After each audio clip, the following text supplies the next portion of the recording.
Hey guys, good morning, good morning, good morning. Welcome to Dr. Boyce and Alicia or BoyceandAliciaTV.com, home of Pillow Talk with Dr. Boyce and Dr. Alicia. My name is Dr. Boyce Watkins, and I'm here with my lovely wife, Dr. Alicia.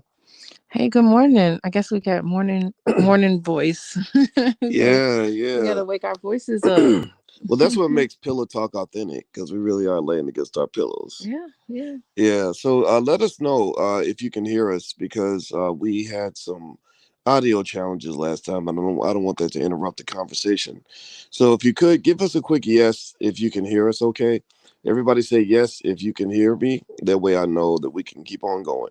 And in case you want to know what Pillow Talk with Dr. Boyce and Dr. Alicia is, basically it is a show where two black college professors who love each other and who are proud to be black get online and try to participate in thoughtful conversations that you might imagine that two married college professors would be talking about while they're laying in bed next to each other.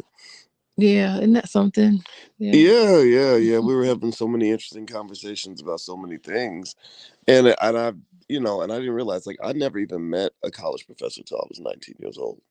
Dr. Tommy Whitler at DePaul University, my Oh, buddy to this day. Yeah, and so it's kind of like what we take for granted, what our kids take for granted, like getting to hear from professors every day. A lot of us don't get that experience, right? So I said, let's just do a podcast about it. Are you enjoying it so far? I always enjoy. It's just I just like being with you. I just like hanging out with you. No, It's love like would never do without you. what? Yes, of course. Yeah. Yeah. We were watching that Janet Jackson documentary, and I know Alicia was doing the happy dance when the Oh Janet my thing God. came on. It took me through my whole childhood. So, like, I went from probably the fifth grade all the way up to my first job when out of college. It was it Wow, was so great. And even then, it took me all through my life. And wow. it was just like taking a walk down memory lane. And I would stop the documentary and be like, okay, so when this song came out, here's what I was doing. This came out in the summer of 1993, Yeah, and I was such and such. she was really doing that. Like she was like, "Okay, boys, I'm in high school right now. Right Yes, now, I'm in the 10th grade." And yes. then she'd be like, "Okay, now I'm graduating from college. When this song's on, I'm graduating from college." Yeah, Oh God. it And was interesting. I wanted to be like Janet Jackson so bad. It was Janet Jackson and Bonnie DeBarge. Those two, I wanted to get my feather. The You feather you had right. to get your feather right. One day you gotta send me a picture of you with your feathers so I can My show it to feather was everybody. not right. There's a picture of me in the sixth grade on the internet, Oh no, and how did that it happen? ain't Who cute. did that?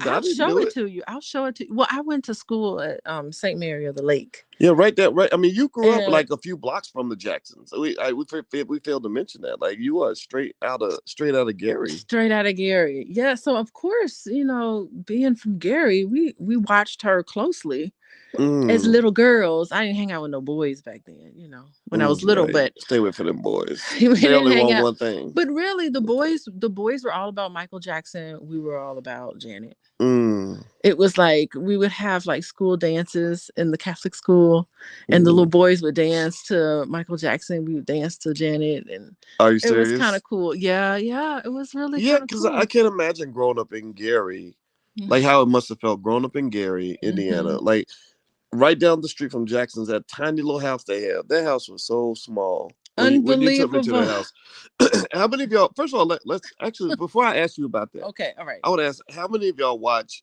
any piece of the Janet Jackson documentary? Give me a yes or no in the chat if you saw any of it. It's been kind of a big TV event, and as you can imagine, my wife and I've been watching. And so let's go back to the Jacksons and this tiny ass house they had. So you took me to their house, and I mean Yes, that house is like it's not big enough for three puppies. it is. Yeah, it is super tiny. And 11, was it 11 children? Yeah, they had 11 kids in that 11 tiny little children lived in house. this house. Oh my God. And it was a two-bedroom house. Two bedrooms. Wow. That's unbelievable. So many people were packed in that house.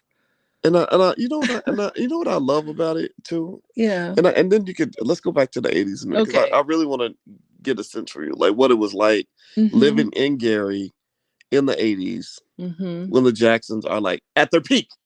Yeah. Like it don't get no peakier than the Jacksons in the 80s and 90s. Michael held the 80s down, Janet held down the 90s, in Yeah, my pretty opinion. much. Yeah, for Yeah, sure. like they own this family owned 2 decades. Mm-hmm. Mm-hmm. All right, but let's get back to this. So they lived in this tiny little house, and let's just take a moment to give a shout out to strong black fathers and strong black mothers who can maintain a strong black family when you ain't got two nickels to rub together. But see, that's what Gary was about, though. Tell me about I Gary. mean, Gary was great because you can work at the steel mill Mm, and make enough money, you're not going to be rich, but you would make enough money. I mean, especially in my years, you can mm. make enough money to send your children to college Did and to Joe? have a 2-car garage house. Now, and I don't know, I think like people who worked in the steel mills lived a little better Mm, than when Joe was working in the steel mill back in the day. But I mean, he had so many people to take care of. It may have been better if it wasn't so many children. But yeah, I mean, that was a good job. You graduate from high school, you get a job at the steel mill, and you're living pretty good. Living pretty good. I just love that idea though, that even though I mean he had the job at the steel mill, but clearly they weren't rolling in dough. Like to live in a Mm-mm. house that small. Like y'all got to see this house. Like this house, I couldn't believe it. I said, there's no way that a family that big lived in a house that tiny. And and it was I love it though because they stuck together. And they stuck together not just through poverty, but this black family stuck together through the pressure cooker of fame and crazy white people.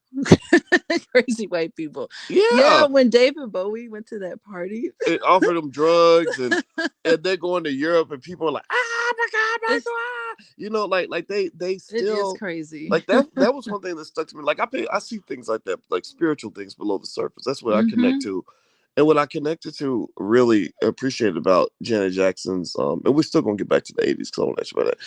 Janet Jackson's energy through the whole documentary was that she wasn't really bitter about what she went through. No, She maintained like extensive loyalty to family. and It her was brother in particular. Yeah. yeah, and her brother, and it wasn't no bombshell like, oh my dad was this or my mama was that. It was none of that. It was like we're family, we love each other, and that's what it is. And that sturdiness played a huge part in their success. Hmm.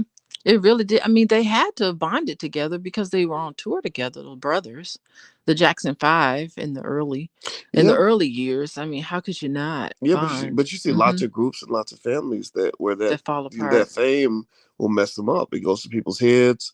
Whatever Everybody, happened to Menudo? Remember Menudo? See, Menudo was like my hit. Menudo. You don't know Did about you? Menudo? We're gonna pretend like you didn't What say about that. the Jets? Like there was a group called Menudo and the Jets, and that was like a family group. Let me tell you, they're underrated. The family groups of Menudo. Yeah, so yeah, and the Jets. It was just like singing families. But we'll have to do our Menudo You don't podcast know? Y'all at don't some know about point in the The future. Jets though? You don't know about the Jets? No, I do not know about the Oh, I Jets. gotta. I'm gonna introduce you to them because they are. I That's what's know up. about the New York Jets and I know about the Jetsons. And I've flown on private jets. That's all I know. You didn't listen to that. You didn't listen to it in Louisville. It made its way down there, didn't it? I'm sure it did, but I missed that Where era. were you? I was asleep that whole decade. Menudo Oh was big. man. Okay. Okay, I put them in the category of NSYNC, like in those other groups I ignored. Well, NSYNC, that was like beyond my time. I was too old for NSYNC, but I wasn't too old for Bye bye Menudo bye. and the Jets. Speaking of NSYNC, how about this? And we still got to go back to the '80s. We still got to go back to the '80s. But I was really I don't know about everybody else, but I was livid like when I saw the whole thing about Justin Timberlake and Janet and the whole Oh wardrobe my malfunction. goodness. Yeah, it was really ridiculous. They did it as if they treated her as if she did it on purpose. Yeah, like why did you let that white man pull your titty out on TV? Like you whore, you ridiculous, you pedophile. Like they really were tripping Well, like you know over what? this. I think like white people were tripping because like I remember that moment and like us as black people, we were just like, oh, we didn't really see a big deal out of Yeah. it. And we just kind of moved on and was listening to her music anyway. Like, I don't think we weren't really tuned in to what the anger that white people felt. We were just like, all right, sit down somewhere. They were treating her like she was the female R. Kelly or They something. sure were. Like, what? What the? Like, it is so weird. And Isn't it terrible? it just, and here's the thing, and this is the thing I'm going to point out on that is, imagine if it had been a black man performing with a white woman. Like if Diddy was performing with Britney Spears and accidentally pulled her nipple out, who would they blame? Y'all answer me in the chat. Who would they blame? Would they blame Britney Spears or the Negro who did it? Whatever Negro it could be, you could just put It any could be any Negro in black there. man's favorite, right? Boyce Watkins performing with Britney Oh, Spears. Who would they blame? they would be The like, this rapist. right, he raped her. He assaulted her. Oh, it'd be new laws about sexual It, assault. it was announced It'd be the today that first Me Too movement yes, early on. federal Yeah, charges have been filed against the rapper Diddy they sure for would have. publicly assaulting a white woman. Poor thing. Everybody would have rallied around Brittany. Yeah, yeah. Hmm. So I just like that. That to me, Yeah. that was one of the, I think, worst things about in the documentary in terms of just flat out injustice. Like, and Yeah. the way, and then Janet just comes off like this super sweet, super meek person, which she ain't hurt nobody. She be like, well, I went to the store and then I saw the Well, CD on the, and then she get on stage and then become a whole different who is person. she? Well, she does become a different person. Yeah, that's fascinating. So the documentary, and I guess we can get to it later, but it wasn't. Uh, I didn't like everything about the documentary. I'll Well, just say that. tell me what you didn't like. Well, you know what I didn't like. I kept complaining about. I felt I don't okay. remember. You gotta So remind me. there were two things that I had like issue with the documentary. Although overall it was spectacular. I just want to Okay. say spectacular. I can't even think of a adjective to describe Oh, it. It was it just was like great. so wonderful. But I don't know if I really needed to hear commentary from Whoopi Goldberg. I didn't want to hear Whoopi Goldberg, and I got annoyed when they put Al Sharpton on the screen. Like why? Why is Why Al do we need to Why is hear Al them? Sharpton in here? It Get just out! Get out! it seemed a little off. It seemed like, because I think the documentary was so good by itself, Mm. like we didn't need all those celebrities. Like, who's the one lady? She's really really good. Her name is Tatiana Oh Taylor or yeah, whatever. Tiana Taylor. Yeah. Tiana Taylor, yeah, she's like totally awesome. But I'm looking at her like, I don't even think you're 30 years old. What do you know about Janet Jackson? Like, you don't know her like Well, I you know do. what? It was almost like, I I understood. don't give you, you don't have the right to talk about Janet Jackson because that's my era. Ooh, It's almost like you don't know. I mean, she knows because she's an artist, of course. But I'm thinking you're not my age, so well, let how me can you say it? well let me add. And I hear that point, right? I agree. They would like. Were they even alive? We didn't. Were they Yeah, even like you're just alive in the year 1995? Like I'm trying to count. I got to do the math. But you're not then old enough. right. But then again though, I can partially understand the inclusion of Tiana Taylor and Janelle Monae. Janelle Monae. Actually, I met Janelle at the Breakfast Club. I think she was in a bad mood that day. She wasn't very friendly, but she's a very talented artist. And anyway, I can see their inclusion because they represent like the next generation. Like they were inspired by Janet. Yeah, You all know, of us were in some way inspired. Like, I wasn't inspired by Janet to dance and to right? sing and stuff, but I was inspired to be great. But I don't think I just felt like the documentary on its own was really good with the brothers and the sister, only one sister. Where was Latoya? I think And I, was Rebe I there? think we It don't was talk about Latoya. we don't talk We don't talk talk about about Toya. Toya. No, No, no. no. Don't talk about her. So I don't know. I think Latoya's probably out there somewhere. But Yeah. anyway, I felt like it was just good enough where we didn't need to hear Well, and from remember they did an interview. even Samuel Jackson. As much as I like his stuff, like I I don't know if I well, needed to hear from him. but I understand why they would include certain celebrities because what it does, in my view, is it adds. It really, I think they were trying to cement her legacy. Okay. They were really Okay. trying to, you know, um, what's the word, validate her as one of the greatest artists of all time. That's what these documentaries do. Like So they a get lot, other people to come in and say, "Oh, she's yeah, great. She's wonderful. She's great." yeah, people co-signing on you. Okay. Great people kind of co-signing and Okay. jumping in and saying, "Oh yeah, this person was amazing. Oh yeah, this person was iconic." Okay. Right? I could see that. I guess maybe maybe other people who were watching the documentary needed to see that. I just felt like I didn't need to see that. Yeah, and I wonder if Toya, Miss B makes a good point. She says Toya would have spilled too much, and I wonder if Ooh. Toya's perspective on the Jackson family would have been consistent with Janet's. Ah. Well, she did say, "I'm telling my story my way." And maybe she Yeah. handpicked those people. She said, "Know what? I'm going to do a documentary and I want Whoopi Goldberg and I Hmm. want Sierra," which Sierra, I could see a little Sierra because Was when Sierra, Sierra was in it? she I made a didn't few comments, I I didn't think. see Sierra. Somehow I remember seeing her face on the screen. But Sierra's style and her dance and her singing, like if you close your eyes, you'd be like, wait, that's Janet singing. No, no, no, that's Sierra. Like Yeah. they seem alike. Yeah, well, and that's what I So, see with Janet is like, that's why I understand the inclusion of the young artists because they are a modern day manifestation of the influence that Janet had in hmm the industry, right? Just like when I see young rappers, they don't understand like they were grandfathered in by the Ice Cubes and hmm and then you go to the next generation of Eminems and 50 Cents, and then you go to the Ti's, and then next thing you know, you end up with Lil Uzi Vert and what hmm what I mean, like all this other stuff that's out here, which has gotten kind of crazy. Like rappers shouldn't be dying as much as they are, but Well, I think it's interesting too because our girls, like I'm like, we watching Janet Jackson, and they're just like, okay, bye, I'm out of here. yeah, They they're didn't like even watch whatever, it. It's like whatever. they weren't that into it, which I'm disappointed. I'm like, Well, wait, they're from Gary, Indiana. You're supposed to want them to see it, and they didn't well, really want remember to. though, they have their own. They're having their own Janet Jackson experience. Like the Ah, same way you and I are offended that they're not excited about Janet Jackson. I'm sure our parents were offended that we didn't get excited about Eartha Kitt, or you we, know what I mean, or it yeah, could, that's not probably true. Earth the Kid, I'm out of here. or I'm not I don't watching know. it. I don't know who it would be, No, when I was young, when I was in high school, I didn't want to hear from Eartha Kitt. I mean, I love her what now, but back then, I'd be what was that like, lady's name who did Stormy Weather? stormy weather. I don't know.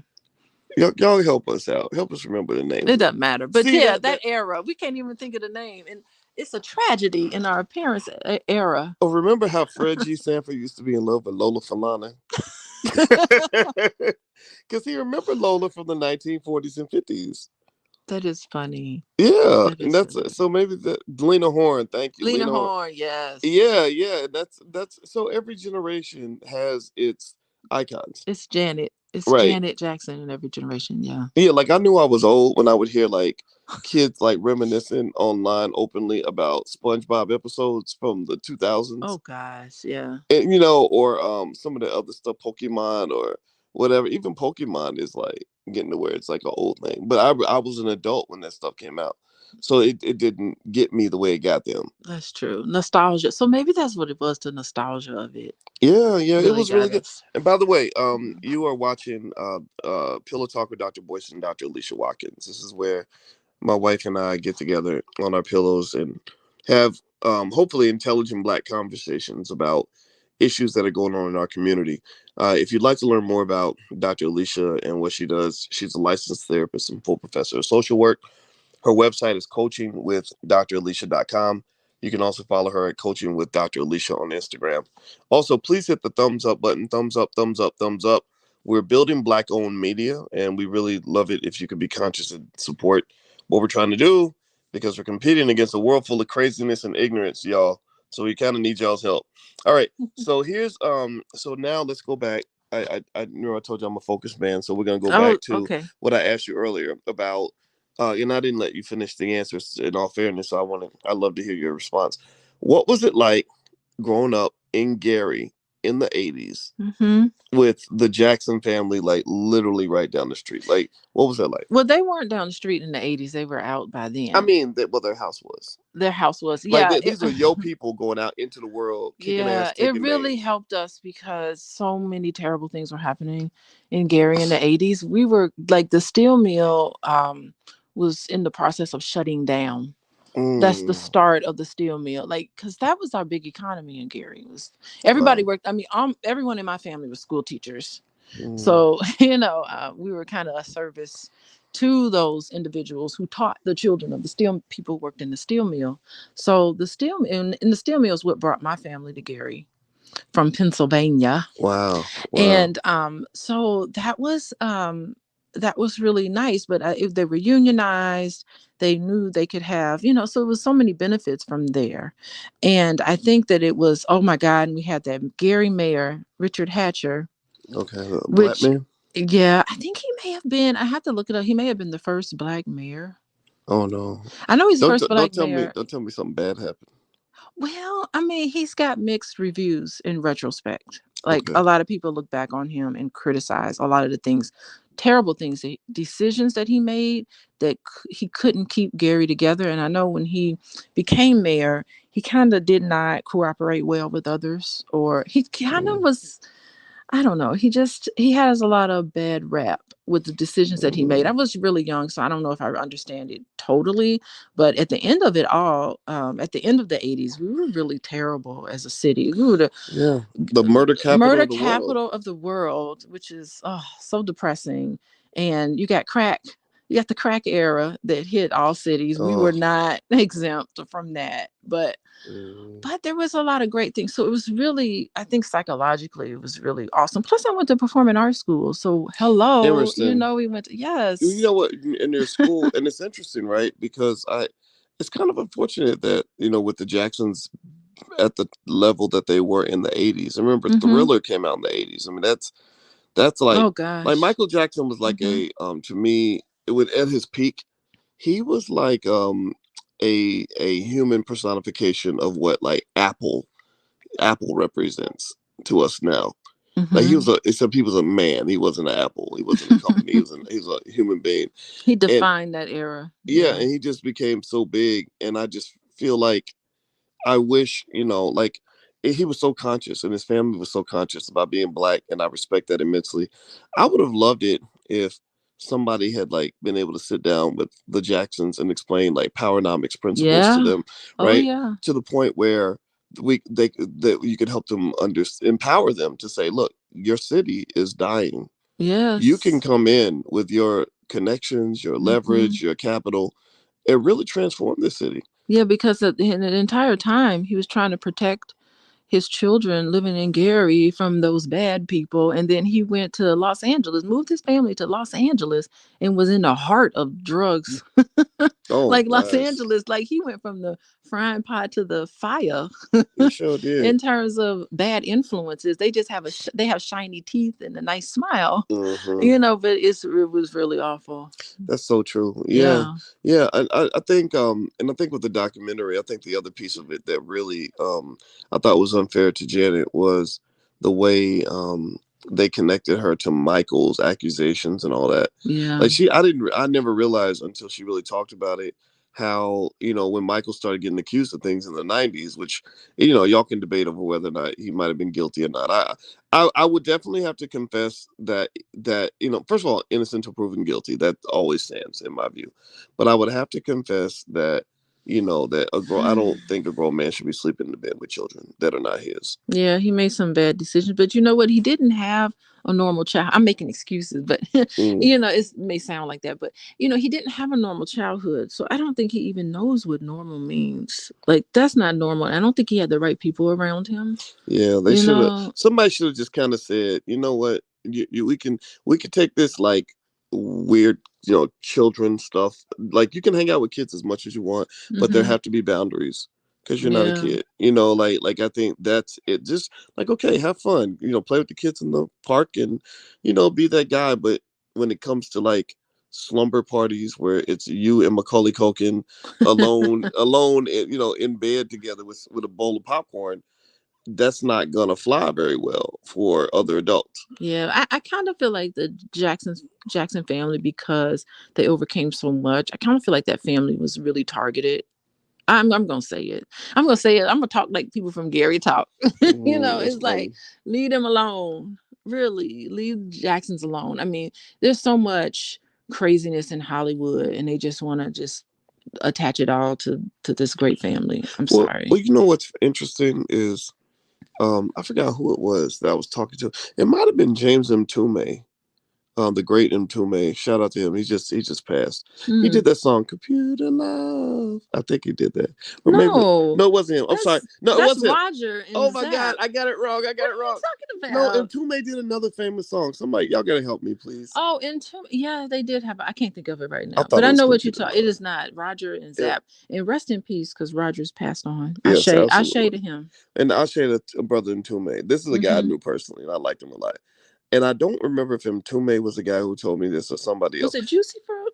Juicy fruit, yeah, Was it Juicy juicy. Fruit? Do, do, do, do, do, do, do. Did, you Yeah, see? that's right. Thank you for That correcting me. song's kind of low key, kind of I not know, for right? children. I know, right? Juicy, and I You used know to sing that it song. very well who you are. Blah, I blah, used to blah, sing blah, it blah. out loud as a child. No one stopped me. What's wrong with those people? Just sick bastards Kind they of are. like, But yeah, uh huh. I don't know if Ntume told me this or not, but he's such a wise man. I like this guy a lot. So I'm gonna give him credit for this. But I remember kind of being told that Michael was when it came to things like money, he was out of touch. Like Yeah. and other just a lot of things. He wasn't in touch with like what regular people like kind of see and experience. So like they said that like if you stopped at the store and went inside to get like a pack of gum, Michael would just hand you $100 bill. for, Yeah, for for twenty some five gum. cent gum. Right, right. Because he wasn't like in tune with uh, like that's not the right amount. Like you should hand them $1 or two yeah. dollars. Well, he's on a whole nother plane for sure. I know Janet, and it was pretty sad. So I do want to talk a little bit about like what I noticed about her mental health. Mm. I mean, what do you what? What would you're the expert. You are the mental health professional, the Hmm. licensed therapist. I'm not. So I'd love to get your perspective. Well, first of all, I was a little shocked to when it really real I realized it, and being able to see and have her talk about the fact that as a really young girl of 7 years old, she was performing in Las Vegas, and Yeah. she was performing with boas and sequence dresses that I thought like didn't look like a 7-year old should be wearing those type of things, and saying things Mm. and doing things that I just kind of felt they made her look like an adult when clearly she's just a little kid. And so Yeah. that was a little troubling. That was, yeah. Yeah, I saw her. Hmm. Yeah, she was in that dress with and she was on some those variety shows, and Uh-huh. she's like 7 and wearing like that dress with a little strap, like stuff that I wouldn't want Taylor wearing nothing like that, Yeah. not on TV or anywhere really. And she walks up to the grown man and she's like, "Hey, big boy, hey, big fella," or Yeah. something like that, and it's supposed to be Hmm. funny, but it's like. You got to really ask yourself, like, should it be funny that a little girl is doing what a grown woman does? Yeah. Deliberately trying to arouse a man. Like that's just not cool. Like none of that. You Hmm. know. That concerned me. I was like, oof. And I don't know why.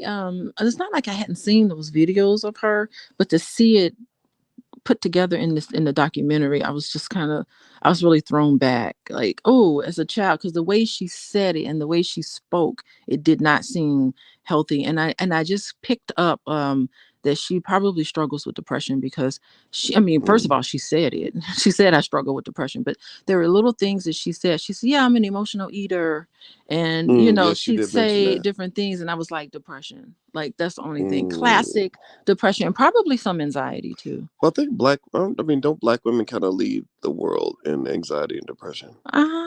Okay, I'm we not can lead the talk about world, that. but and also remember, Mm-hmm. and also it's I don't think it's disconnected to the fact that black women are the most religious group of Mm-hmm. people in America.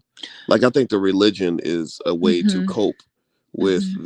at least I see that like with my mama, grandmama, great grandmama, like church, To like deal with your mental health yeah, by like you going to take away church. Jesus, it's like Well, the end of everything, Jesus is telling you you need a therapist. Jesus is saying, "Come and bring the Mm. church with you, right on in my office." Well, That's that's true. Well, and yeah. I don't think there's anything wrong with church as one of the coping mechanisms, right? Like I think that one of the Yeah. strengths. Here's the thing, one of the strengths in my view. Mm-hmm. Here's one of the strengths of the Jackson family. that reminds me of other strong families that have accomplished a lot, like the family of Victory Boyd, and Mm-hmm. others, Serena and Venus, is that there tends to be a strong religious foundation there, right? Like a code of conduct, a code of family, a code of ethics that that that sort of supersedes whatever the rest of the world is doing, right? Mm-hmm. So as much as we can critique it, and I agree, it can become problematic if it becomes too extreme. But if you look at the way that the reason the Jacksons were so successful is because they stuck together as a family. They had their own core values. They respected their parents no matter what. Mm-hmm. Like that's one of the things that makes a strong unit. It's like just like military. Like if you have it's strong soldiers who respect their commander, then they're gonna win. And so if you look at Venus and Serena, and again, shout out to their family too. I mean, King Richard was in there doing what King Richard did. He made mistakes. He did things. Some things he did well. Some things he didn't. But they always stood by the daddy. There was never like this point where they're like, oh my daddy he made an investment and it went bad, or my daddy told me to do this and it didn't work out. No, they were like, that's my daddy. He messed up, but it's okay. He's Yeah. still my daddy. I'm gonna still ride with him till the wheels fall off. I respect that tremendously. Yeah, it took Tito to really explain that too, because he's the oldest at that point. Yeah, Yeah. I think he was the oldest, and phew, Tito did a great job on the documentary. It's just Oh, something he was about him. great. He's just so cool. Tito is like the coolest one. So yeah, I really admired his perspective on that show. Mm-hmm. But I think like Janet, because she did not have a normal childhood either, I think that she did not wasn't able her childhood was robbed of her too.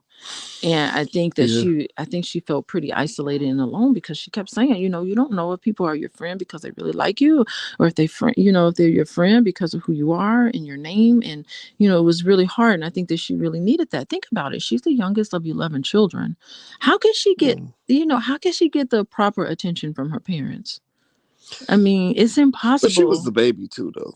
Yeah, I but feel like I feel like being the baby no, I does mean, get some attention. And she was like, "What?" I mean, there was other girls, but there's she was the so youngest many girl. people in that family. That's true. I just look at her and I said, this is a sad little girl that wants love and attention from her mom and Oh, dad. Tito's not the old. Tito's not the Annette oldest. said Tito's not the oldest. She said Renee is the oldest. Renee. Oh, I okay. don't nobody ever talk about Renee Where Jackson. is she? So she didn't make it on the documentary either. Yeah, I don't. That's probably the first time I've ever heard Yeah. of Renee Okay. So that Jackson. makes sense. It was um, Reby, Latoya, and Janet. Those are the four girls. Okay. Wow. All right. Yeah. So that makes sense. So Joe had a productive life. Yeah. He was. When they came to the fertility thing, him and his wife, Yeah. they got it in. Good for them. Yeah, so I remember how she talked about she wanted to be a lawyer and she wanted to go to college and she wanted to like Hmm. that's how she wanted to see her life and just she just didn't have that normal life. And her daddy was like, "No, you need to sing." Yeah. And yeah, her dad was like, "No, you need to sing, you need to get up on this stage." So, you also wonder about trauma. Hmm. Yeah. Being in Vegas. She's like no other children was opening in Vegas, was performing in Vegas and we were.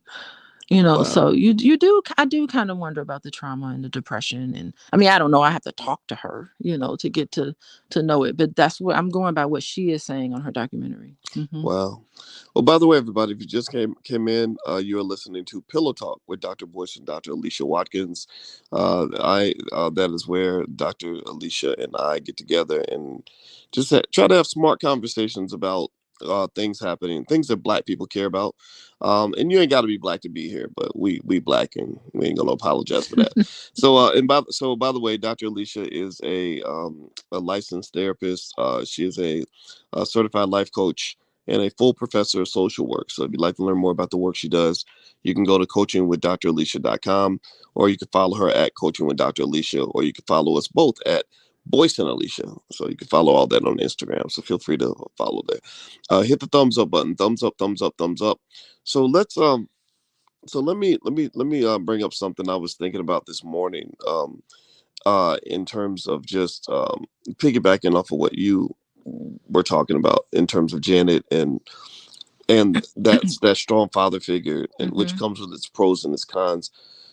I wonder how her relationship with Joe played out in her relationships with the other men that she was with. You know, she was first with the guy from Debarge who had the drug addiction. Then she had a husband for 9 years, Renee. What's his name, Renee? Renee with the drug addiction. Yeah, who had a drug addiction. And then there was Yeah. Jermaine Dupree, who doesn't Who have a drug addiction, but Jermaine people still Dupri, people still talked about that relationship a you lot. know, you I wonder about how vulnerable she was when Mm, she was with Jermaine.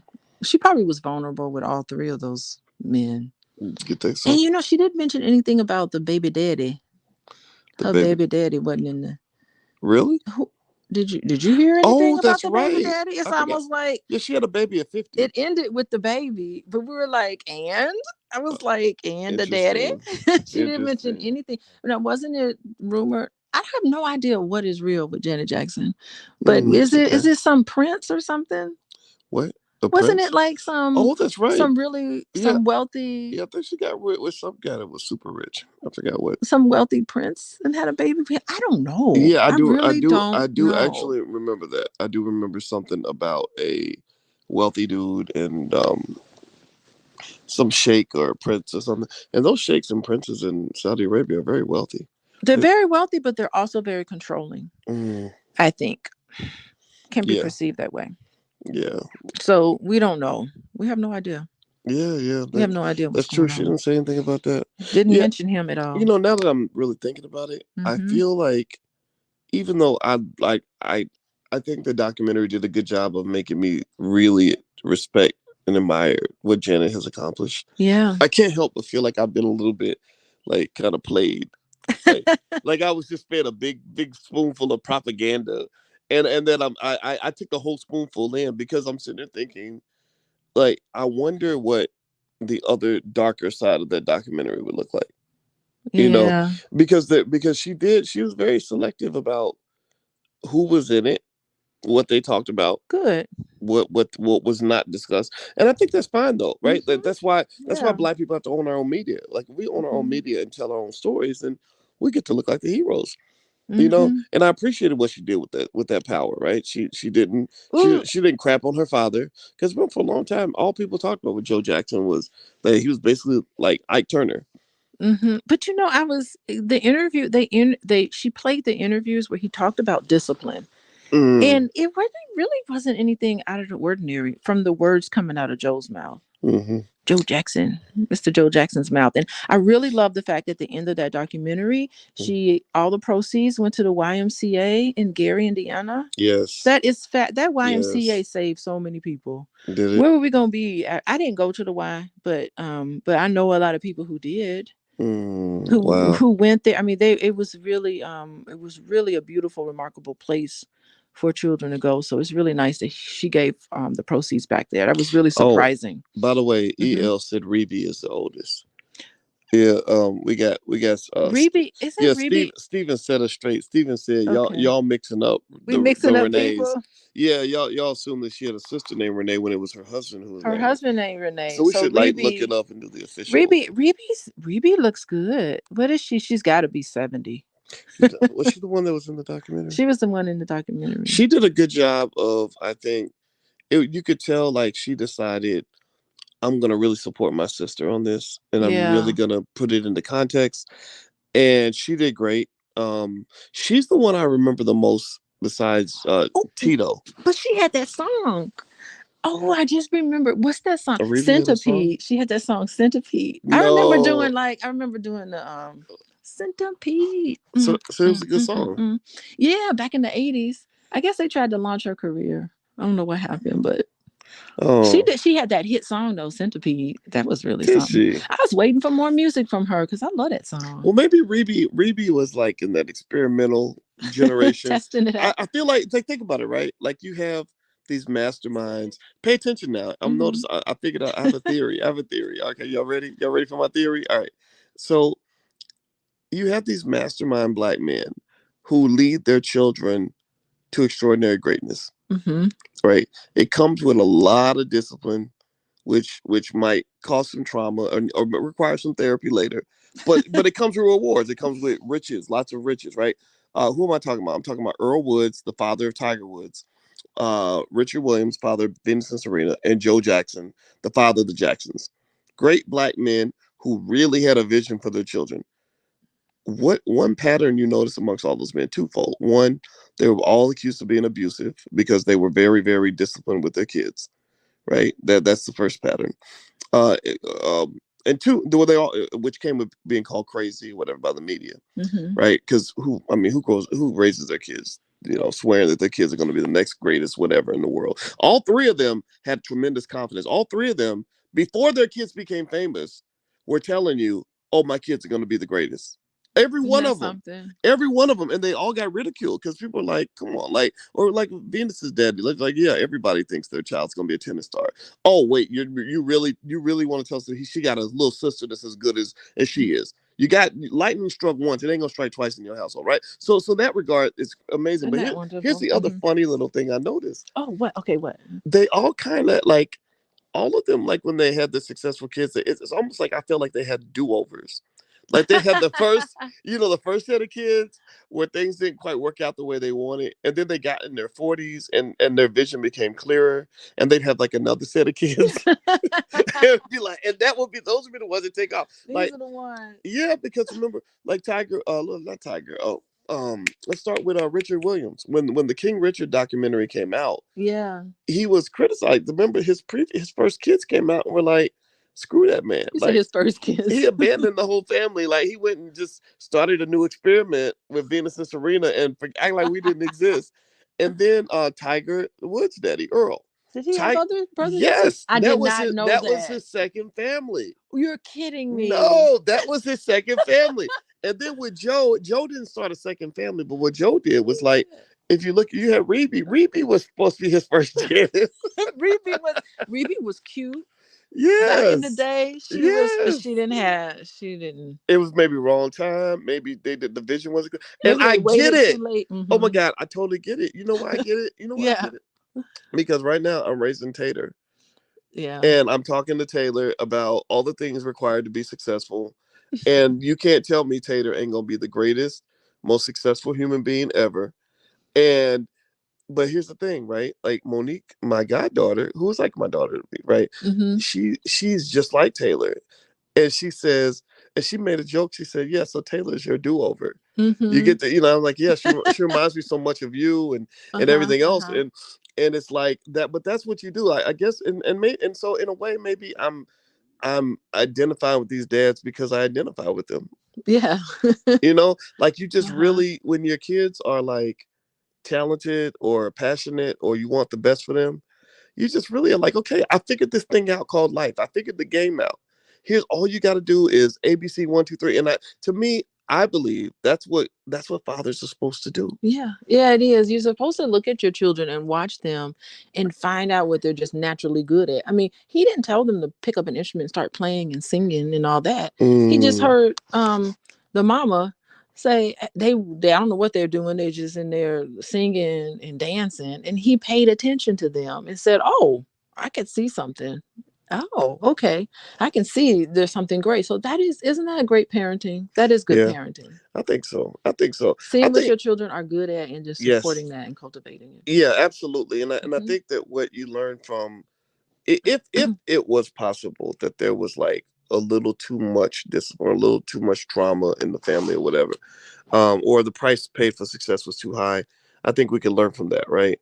Because remember, Joe Jackson, as much as people can criticize him for being a strict disciplinarian, look at what Gary was becoming and what he was trying. He had a whole flock, a whole gang of kids, Mhm. mostly boys, that he's trying to protect from the damn streets.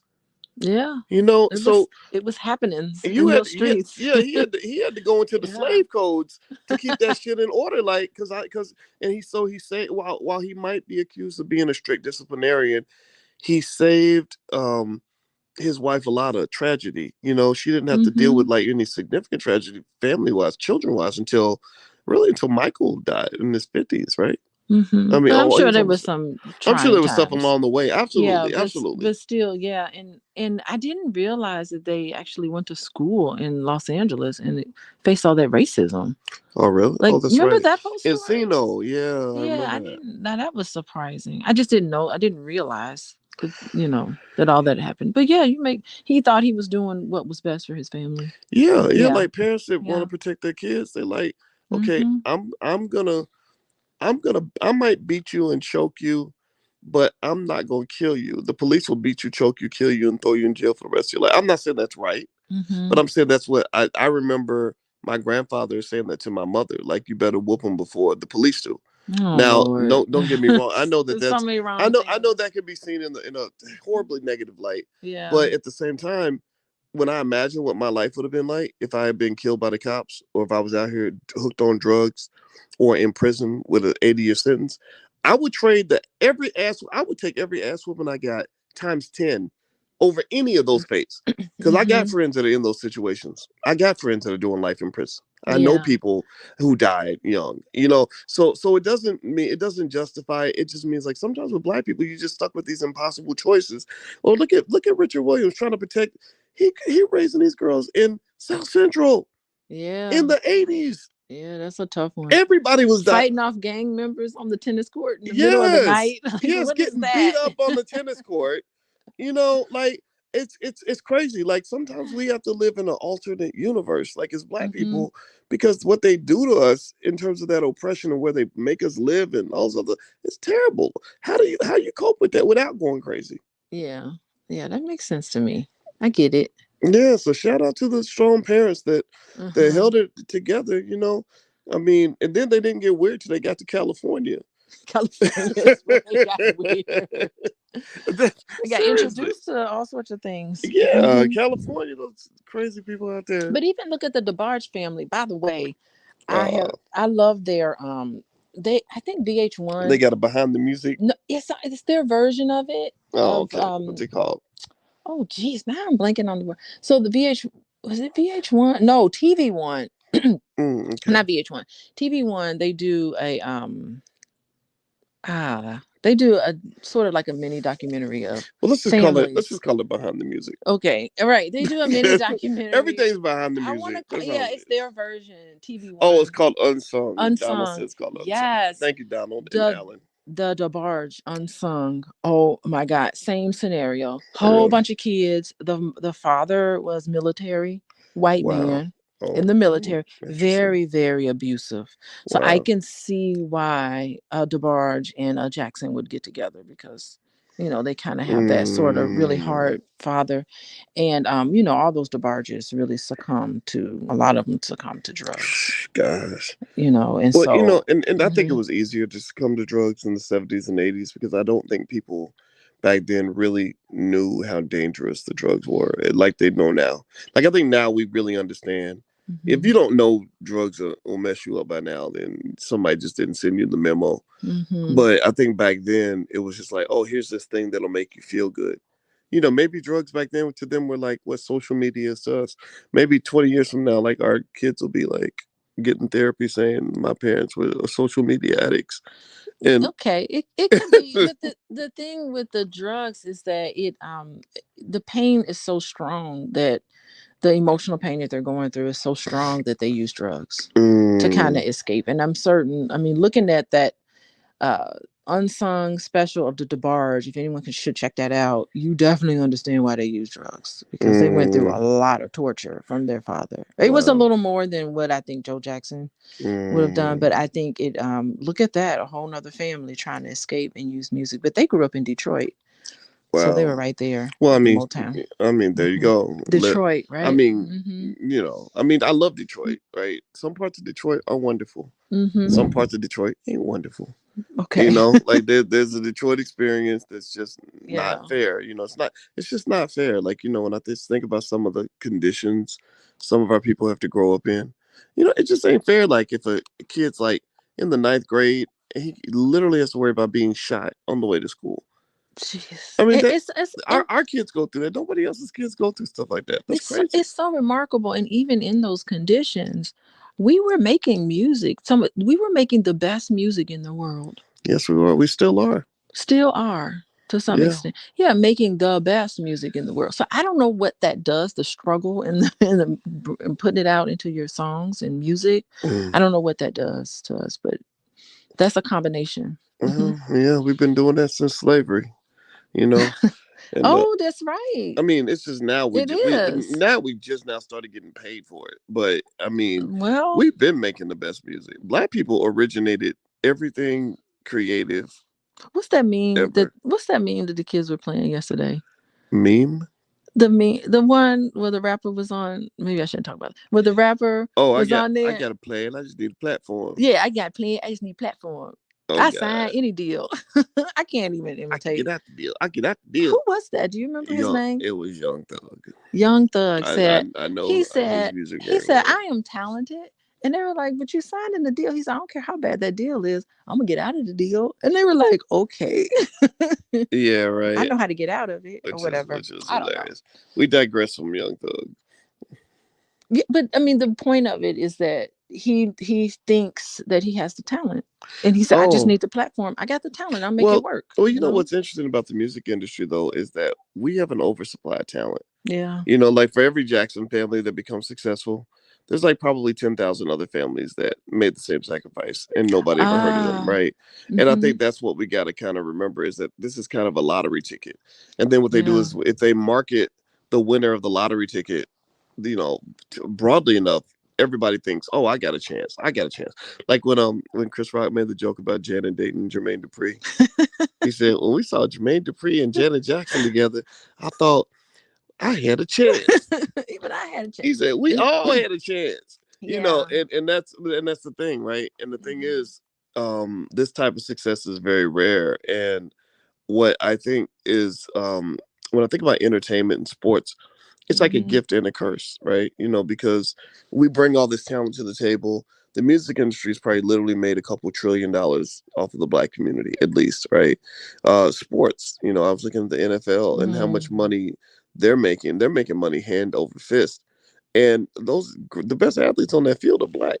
You know, they get paid something, right? But we just pay. We carry the load Mm-hmm. for everybody else to get rich. You know, and I kind of feel that that requires us to kind of shift a little bit Mm-hmm. where, you know, maybe with those, you know, like Janet said, I wanted to go to law school. Maybe we do need more black business oriented, you know, legal minded, or Mm-hmm. just intelligent people that can say, I ain't gonna sing or dance. I just want to own the record label. I want to own, Mm-hmm. you know, I want to own the business behind the sport or behind the entertainment, so that I can make sure my community benefits from this. Because that's the other thing too, right? If you look at, for example, let's say you compare the success of the Jackson family, which was enormous, right? They became massive and they were wonderful people. Um, you know, imagine though instead if the other vision had been, we're going to do what the Warner Brothers did and sell the Mm. family cow in 1902 and start a crappy little film company called Warner Brothers, Mm-hmm. right? Which is going to make $1 trillion over the next 100 years, right? Mm-hmm. Think about this, right? If you start something like that, you can go back to a Gary and literally transform that entire city. Like you can literally go in that city and transform it completely because you got corporate level money. Like a lot of black wealth and success in our successful entertainers, that's one off. That's one guy who got really rich, one family that got really rich. But you know, when you look at captains of industry in the white community that are really killing it, like Bill Gates could go and lift the per capita income of an entire state if he wanted to. He owns more farmland than any human being on the entire planet, if I'm not mistaken, or definitely in the United States, right? So I think that that next generation, that's what I'm looking for, is to say, okay, if we got a Janet and a Michael in our family, we're gonna take Reby. Reby gonna go to law school. Tito's gonna go to business school. Jermaine's gonna be learning how to run an organization and how we can hire thousands and thousands of people to come and work for our company. You know, that's doable. Like Elon Musk has hired probably 500,000 people. Jeff Bezos has hired over 1 million people at Amazon. You know, where's the black Jeff Bezos? That's what I want to see. Yeah, so there's a shift. What you're saying is that there needs to be a shift in our thinking. Yeah, there Well, needs to be a shift in our thinking because Gary is for sale.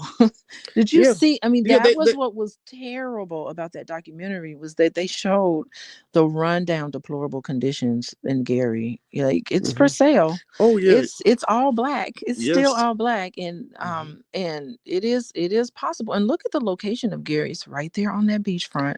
White people are starting to buy up Gary. Yeah, yeah. My mom calls me because she lives in Miller Beach, and she calls me. She's like, "There's white people walking their dogs outside in front of my door. Oh, Something that means going on." property values are gonna go up. she's like, "What is this?" So there does need to be a shift. And you think about like when Michael Jackson. One thing my mom was telling me is that Michael Jackson. When Michael Jackson just first came out with his first song, it was unbelievable that a little kid like this was singing as well as he was singing. Oh, he No was one ever amazing. saw no one ever imagined that that little body could just like project so much voice. Yeah. So it's like these are what do they call it? Waymaker, pave makers. No, People who do things that's never been done before. What do they call it? trailblazers. Trailblazers, right. So these are Did you say trailblazers. wave pakers? Yeah, no, I said wave. I was saying wave makers or trailblazers, Oh, right? okay, got it, got it. Thank you. All right. Yeah, English is English my first language. Anyway, so that's what was really really interesting about the Jacksons and other people who are very successful. They're doing something that's never been done before. So it Hmm. has to be a shift. You have to like take the boring and like add something new to it that we've never seen before, and that's what's going to take off. Yeah, and I think what's really great about what you just said is it's not it doesn't I don't even think it requires us to change who we are in terms of like what we're good at. Mm-hmm, Like keep mm-hmm. popping your shit, keep being keep being black excellence when it comes to entertainment and sports. We're gonna keep producing the Kobe Bryants and the Michael Jacksons and the Serena Williamses and the Janet Jacksons, right? We're gonna keep on cranking that out. But the question becomes when you talk about elevating a community, the question you must ask is, what do you do with the millions and millions and millions and millions and millions of black people who never become a Serena Williams, who never become a Kobe Bryant, right? Like, because right now, those millions of people say, well, I think I could be a Kobe Bryant. No, you can't. You're not even 5'9". How you gonna be a Kobe Bryant? You can't, No, you right? can't. Right. So Mm-hmm, so but here's the thing, right? Like, and I think LeBron kind of taps into this just a tiny bit. mm-hmm, Um, LeBron's got a whole gang of dudes around him who don't dribble basketballs, who are making millions of dollars for their families and for the community by doing things that are related to the business of sports, right? mm-hmm. The playing on the field is only a drop in the bucket of the total income generated in sports. I mean, go to my Instagram, by the way, is the real Boyce Watkins. I put up a video this morning about the NFL and how insane the amount of money is that the white owners make off those black players. It's crazy. It's unbelievable how much money they make. Every year it goes up. Like the team values all went up like between 10% and 20% last year. And the Chicago Bears were bought for, I think, $100, and they're worth $4 billion right now, right? So your great grandfather, literally your great great grandfather could have bought like the Chicago Bears for $100, and they'd be worth $4 billion today. But anyway, my point is to say that just kind of being in tune with that is important, right? And I think all of us can do this, not just the Michael Jacksons of the world, but to kind of say, look, if I become the successful one in my family and I get out here and I'm doing well, I'm making good money, driving a nice car, living a good life, how do I multiply that success? Well, the way you multiply that success is through black owned businesses, right? Because if I have a business, because if I become successful, that's one guy. But if I go and I hire 20 or 30 people, then I've elevated the condition of several people, dozens of people, not just myself.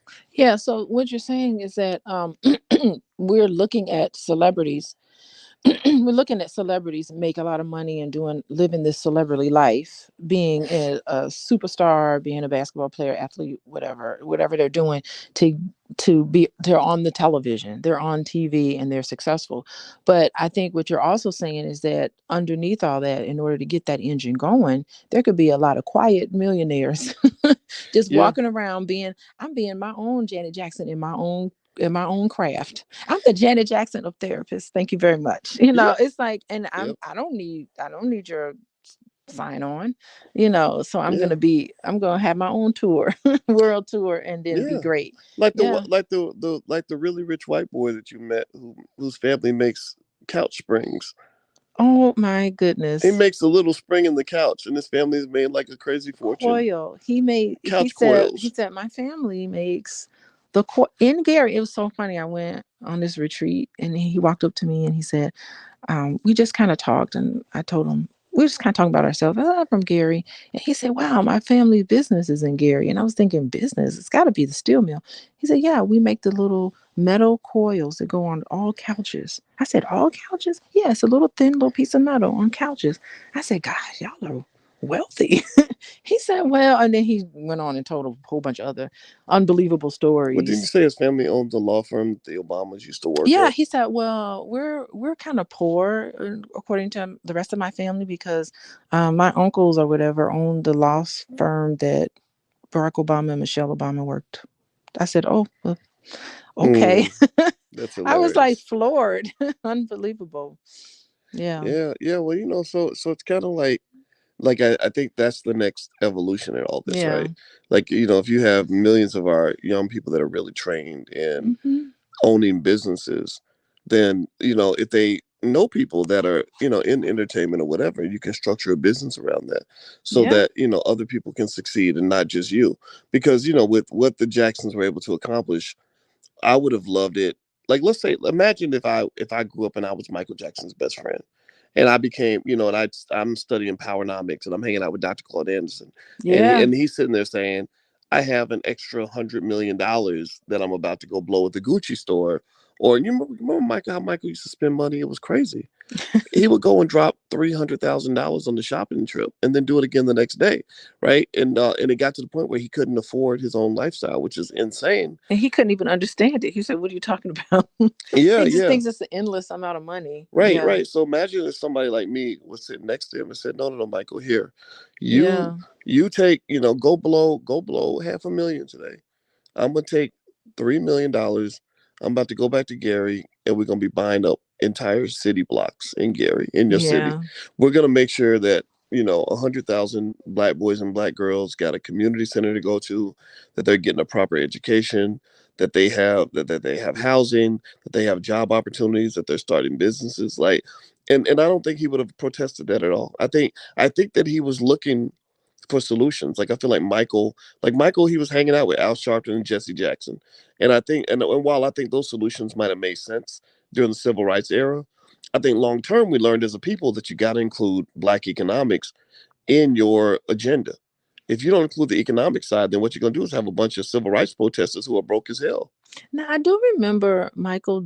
I think it. Do you remember the I don't know if this is just a rumor, but the MJ project where Michael Jordan and Michael Jackson and Magic Johnson, MJs. I think they Mm, did get together to do something. I don't even know what it was. It that, didn't work. that's pretty cool though. Yeah, the MJ. I remember reading about it years Nice. ago about the MJ project. That would be pretty cool to see. Michael Jordan, Magic Johnson, but Magic Johnson, he opened those movie theaters. Remember? Yeah, he did. I wonder how they're doing. I don't know. I don't know what Michael Jordan was doing, Mm. if anything. Well, Michael Jordan. Well, No. we know. I mean, we know Larry Miller, the Mhm. CEO of the Jordan brand, Mhm. and I talked to Larry not too long ago, and I really like Larry a lot. I have a lot of Mhm. respect for him, and I really, just from knowing him and kind of being up close, I Mhm. got a sense that Michael Jordan has not forgotten that he's black. Oh, good. Okay. Right, All right. that he does kind of understand that, but I think the question is, what is our standard as a people, Mhm. right? And I think that perhaps challenging them to do a little bit more Mhm. is okay. It's okay to do that, because what you really need is something that's going to really secure the masses and allow hundreds of thousands of people to benefit, not just a few elite people, right? Like, so if you say, hey, I made $100 million and I hired my 20 best friends, that's great. That's a good start. Mhm. But why not hire your 20,000 best friends? Why not? Because again, I compare it. Look, if you look at look at Jeff Bezos, Mhm. he didn't just go make $1 billion and hire five of his homies. He made billions of dollars, and he is literally employing over 1 million people. So if they can do it, we can do it. If he can employ over 1 million people, then a Michael Jordan can get together with some banks and some funders and employ 100,000. Yeah, and I'm not certain that the Jacksons had that sort of mindset necessarily. Right. But I do remember there were some moments where Michael Jackson was like really black. Oh, You're just Mike. like, whoa. Well, Michael never forgot he was black. You Yeah, know, and he would he'd be talk a like, lot about "It's the them, racism. It's the but racism. he would They're talk. also You racist. are so They're funny. also racist." He would But talk a lot about the music industry. Remember that really lucid conversation he had in Harlem? Was he with Al Sharpton? yeah, I think so. And he just got on that stage. There's video of that where he just really lucidly talked about the record companies are evil, and he talked a lot. So we don't know what all he saw, but yeah, I think that later on in their lives they start to realize, they start to see the game for what it is, and Janet didn't go there on her documentary. She that wasn't the point of it That's for true. She her. didn't really talk about race like that, She except for when she they talk about the racism they endured in Encino. But Yeah. outside of that, she didn't really. Her whole flavor was more like I'm transcending race. That's what Interesting. I got. I got it that it's more of a transcendence And I'm for cool her. with that. Like Hmm. I feel like she handled that well. But you are right. I do remember Michael talking about the racism in the industry and the evilness. But here's the thing, right? I would encourage people to kind of look at it from another perspective too. Not that this perspective is not valid, Hmm. because they probably are racist, but I would also look at it as what we might think is evil is really insiders taking care of their own, which is kind of what I think Black people should consider. We know that the entertainment industry is controlled largely by the Jewish community. And I have all my students in the Black Business School read How the Jews Invented Hollywood, an empire of their own. It's literally called an empire of their own because they said, we're not, we can't get, because remember, they were being discriminated against just like us. They were dealing with quote unquote evil people who wouldn't let them in. So they said, let's create an empire of our own. And then people get to call us evil, right? Rather than being the hater, I'd rather be hated than be a hater, right? Hmm. So that's what it is. You got a choice. You can either be a hater, be mad because somebody's protecting their empire, or you can be hated because people are mad because you're protecting yours. You know, and so I think that with that industry, even though It's kind of sinister a little it bit. is sinister, it is sinister. But I bet you, if you grew up as a Jewish kid in the synagogue, wired in to those Jewish power brokers, Hmm. it doesn't feel evil to you. It feels like home. That's just how we are. Home, yeah, It's like the Ferengi of yeah. Well, that's what. of the world But from if I quote Star that's what Trek. home. But home is supposed to feel like that. Yeah. Home is supposed to feel like a fortress. Hmm. It's supposed to feel like you're protected. It's supposed to feel like, okay, they got me. They got my back. So honestly, if you spend most of your time having the backs of your own people, you ain't got the time to have backs, the back of people you don't know. So Black people, they were like, I think in the entertainment industry, they're like, okay, we need Black people because they have all the talent. So how do And we the fresh ideas. Yeah. right? How do we get their talent without giving them any of our power? Wow, they definitely nailed that one. Yeah. And you know what? I'm not even Hmm. mad at it because I'd be thinking the same damn thing. So don't hate the player, don't hate the Don't hate the game, player. If I hate the was game. sitting, seriously, if I'm sitting around with a bunch of Black folks and we got all the power Hmm. and we say, damn, but we need to sell Chinese food because everybody wants Chinese food. We don't know how to make Chinese food. Let's go hire the Chinese guy and let get him to cook in Put the him in kitchen. front. Yeah. Right. And we'll put, I mean, seriously, I'm not saying, I'm not, and it sounds mean to say it that way, but that's how powerful, entities think. Like Yeah, and Black people have to protect what is ours. but the thing is that as Black people, we're so powerful and we don't even know it. It's Yeah. every day to us, and they're like, "No, that's really great. You don't even know your greatness." Yeah, yeah. I mean, Yeah. we have, we're sitting on the gold mine, right? It doesn't make sense to be as rich as we are in terms of talent, skill, resources, but Yeah. to be as poor as we are economically. That don't make no sense. Like Africa, the richest continent on earth, but yet more poverty than you can Mm, ever imagine. Crazy. crazy. But anyway, let me stop. I digress. I don't think we digress. I think we're kind of on topic I here. know. And by the way, you listen to Pillow Talk with Dr. Boyce and Dr. Alicia Watkins. And this is my wife, Dr. Alicia Watkins. She's a licensed therapist and a certified life coach and a full professor of social work. If you want to follow her on Instagram, you can go to coaching with Dr. Alicia or coachingwithdralicia.com. She sees clients and stuff like that on a regular basis. Also, if anybody has an interest in ever supporting the platform, you can join our League of Intelligent Black People by going to intelligentblackpeople.com. In exchange for supporting the platform, I deliver, you guys know my PhDs in finance, so I know stocks and all that stuff really well. So, what I do for the patrons is I give them stock selections every week, stocks that I pick from my own portfolio, for my own family. And also, I will invite you into private Black wealth conversations. So, if you are inspired to support, because we're building Black owned media, feel free to go to intelligentblackpeople.com. We don't do charity; it's a trade. So we want to help you. If and we'd love it if you'd help us. But if you don't, that's okay too. Totally up to you. All right, guys. So let's Are we wrapping up? let's wrap it up. Let's wrap it up. Let's see. It is time to. Oh, I do have a parting thought. What is your parting thought about Janet Jackson? Okay, The Janet so Jackson the documentary, Janet Jackson which we documentary. highly recommend, by the way. This is something outside of the documentary because I just follow Janet's life. Okay. I remember years ago watching an interview of Janet Jackson on BET, and I think it was that guy. What's his name? He had those real light eyes. Was it Donnie Simpson? Okay, yeah. So I remember him interviewing her, and she talked about having different personalities that Oh, I did thought she? was really curious.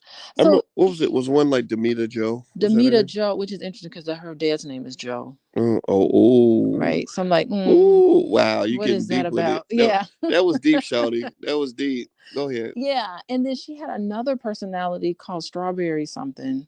I can't Okay. remember the name of it. And then she talked about, now I don't know if she means like personalities like different sides of her or personalities like a different Personalities personality. or personas. She said personalities, which Interesting. really, in my field, and I was kind of early on in my field, but I knew enough to know that that was a little interesting. Like Okay. she straight up, I mean, I'm using her words. It's not like I'm making up something. She said I have different personalities. Interesting. And all I Interesting. can think about is trauma. Oh wow. Okay. Like even back then, my young ears back then picked up that something was not quite that she needed some healing. Interesting. Mm-hmm. Well, I almost feel like being Black means we most of us can benefit from some healing. Mm-hmm. Even if we survive the storm, there's just so much to process. So I encourage everybody to find your pathway to healing. I mean, the answers are out there. Happiness is out there for you. You just got to find it, and it's probably inside of you. It's not, it's not, it's not in some pretty lady. It's not Mm-hmm. inside some fancy job. It's not in a bag of potato chips. It's inside yourself. So there we go. Look Well, at you. I'll say that there you go. So that's my parting thought. I'd Okay. say, Okay. because I feel like I enjoyed the documentary. I mean, I feel like Janet did a great service to her family. And I was reading up on the Jackson family estate. It's real interesting. The judge came out and ruled that the Michael Jackson's estate is worth $111 million, which didn't make any sense to Really? me. It didn't make any It should sense to be me, more than that. right? Because he made the estate made 800 million in 2018. So I was like, how does an estate that made 800 million in 2018 end Oh, up with a value of only 111 million? But I figured, I believe because what was going on was they were battling with the IRS for a decade. Because oh, the jeez. IRS, because what happened was the attorneys for Jackson like reported that his estate was worth $7 million or something, right? The IRS was like, no, that's BS. It's worth 1.2 billion. And so they taxed him at 1.2 billion. So they've been fighting in court over the tax bill, and the estate won the case.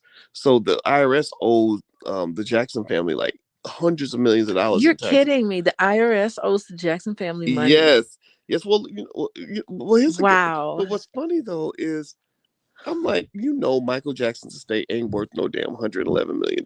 It's way more than that. Yeah, that's a $500 million estate at least. But that's like a little business lesson, right? A lot of business owners. This is why America screwed up financially. Let me just explain it to you. People that run these businesses and corporations are able to write off everything and to deflate their value and deflate their income to the point where the IRS says, "Oh, well, I don't need to tax you. You didn't make any money."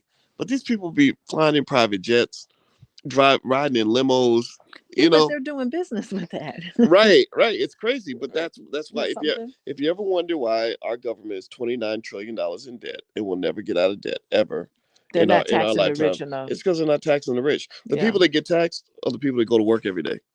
You know, the Oh, people, yeah, they because they go. How many of y'all either have a job who's or had a FICA? job Why is FICA and can taking my remember, money? yeah, can remember FICA coming in and literally robbing you at gunpoint in every paycheck? Like FICA seriously. killing me, man. Right, right. That's a problem. That is a big problem.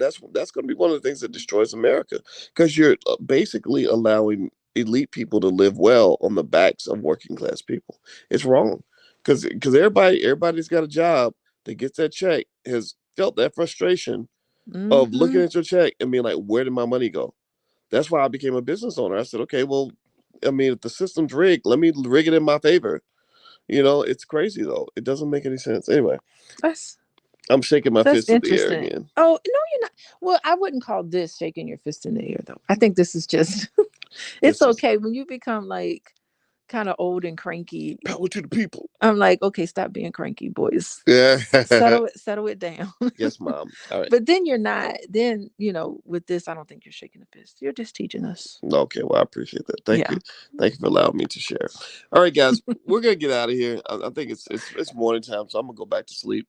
But anyway, guys, it was great talking to you. Hit the thumbs up button right now. Please hit the thumbs up, thumbs up, thumbs up. Share, subscribe. If you could, share this commentary with other people.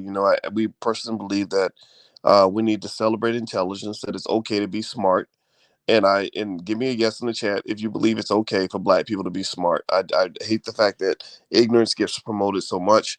And I want to encourage you to be intelligent, learn what's going on in the world, be thoughtful, and be proud of that. So hit the thumbs up button before you go. Also, Alicia's website is coachingwithdralicia.com. You can follow her at Coaching with Dr. Alicia. Of course, my website is boycewatkins.com, and my Instagram is the real Boyce Watkins. And also, if you want to subscribe to the YouTube channel, you can go to boyceandaliciatv.com. So feel free to do that. All right, guys, we're out of here. Have a wonderful day. God bless you. We love you. Goodbye, everyone.